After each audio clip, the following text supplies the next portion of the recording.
اعوذ باللہ من الشیطان الرجیم بسم اللہ الرحمن الرحیم۔ انسان کو چاہیے کہ وہ اپنے برادران مومن کی قبر کی جانب رجوع کرے اور ان کی زیارت کرے اور ان سے عبرت حاصل کرے، اور حدیث میں بات بیان ہے کہ انسان کو چاہیے کہ اپنے برادران ایمانی کی ضرور زیارت کی جائے تاکہ اس کے ذریعے اس کا ایمان روز بروز تازہ ہو جائے۔ حدیث معصوم علیہ السلام میں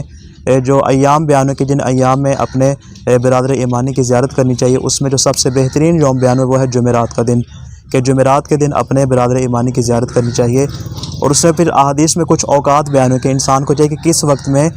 اپنے بھائی کی زیارت کرے اور اس کی قبر پر جائے، اپنے مرحومین کی قبر پہ، اپنے برادر ایمانی قبر پہ، اپنے اہل و عیال میں سے جو بھی اس دنیا سے رخصت ہو گئے ہیں اپنے مرحومین کے ایصال ثواب کے لیے ان کی قبر پر ضرور جائے۔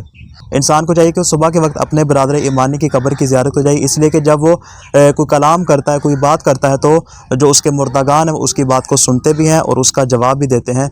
لیکن اگر وہ دن کے وقت جاتا ہے، دوپہر کے وقت جائے یا شام کے وقت جائے، تو مردگان اس کی بات کو سنتے تو ہیں، البتہ اس کی بات کا جواب نہیں دیتے۔ اور پھر طریقہ کار کیا ہے ملاقات کرنے کا؟ احادیث میں دعائیں بھی بیان ہو کہ ان دعاؤں کو پڑھا جائے اور اس انداز سے جو ہے وہ اپنے بھائی کو سلام کیا جائے، اور جتنے بھی اہل قبور ہیں تمام کو سلام کیا جائے۔ اور جب کسی خاص قبر پہ بیٹھے تو اس قبر پہ بیٹھ کے سلام کرنے کا طریقہ یہ ہے کہ وہ اس قبر والے کے جو قبر ہے اس کے اوپر ہاتھ رکھے اور 7 مرتبہ سورہ انا انزلناہ فی لیلۃ القدر کی تلاوت کرے۔ بسم اللہ الرحمن الرحیم، انا انزلناہ فی لیلۃ القدر وما ادراک ما لیلۃ القدر لیلۃ القدر خیر من الف شہر تنزل الملائکۃ والروح فیہا باذن ربہم من کل امر سلام ہی حتی مطلع الفجر۔ اس انداز سے 7 مرتبہ جو ہے وہ سورہ قدر کی تلاوت کرے۔ حدیث میں بات ہے جو شخص اپنے برادر ایمانی کی قبر پہ بیٹھ کے 7 دفعہ سورہ قدر کی تلاوت کرے گا تو وہ فضا اکبر سے محفوظ ہو جائے گا، اور فضا اکبر سے مراد یہ کہ جو قیامت والا دن جو سب سے بڑی سختی کا دن ہوگا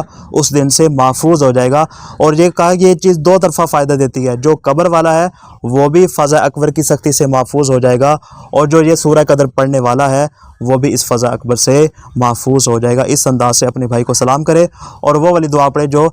دفنانے کے بعد جو قبر کے اوپر پانی چھڑکا کے جب اس کے اوپر اپنی انگلیاں گاڑ کے اللہم جعل الارض عن جنبیہ والی دعا ہے، وہ والی دعا بھی پڑھنی چاہیے تاکہ اللہ اس کے قبر کے اندر اس کو راحت عطا فرمائے۔ والسلام علیکم ورحمۃ اللہ وبرکاتہ۔